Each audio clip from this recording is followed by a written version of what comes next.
శని మన జీవితంలో ప్రవేశించకుండా ఉండాలంటే ఆంజనేయ స్వామి పూజ చేయాలట.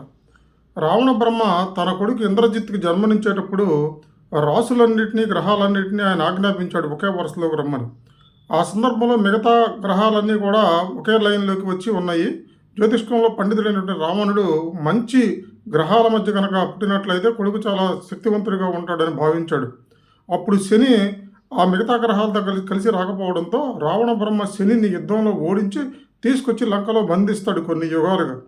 సీతమ్మ వారిని ఎతుక్కుంటూ ఆంజనేయ స్వామి లంకలో ప్రవేశించినప్పుడు అక్కడ బంధించి ఉన్నటువంటి శనిని విడిపిస్తాడు.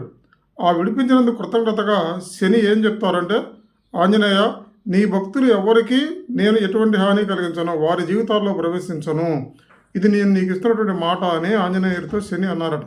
కాబట్టి ఆంజనేయ స్వామిని కనుక భక్తి శ్రద్ధలతో పూజించినట్లయితే మన జీవితంలో శనిని రాకుండా ఆపుకోవచ్చు. కాబట్టి ఆంజనేయ స్వామి వారిని పూజించండి.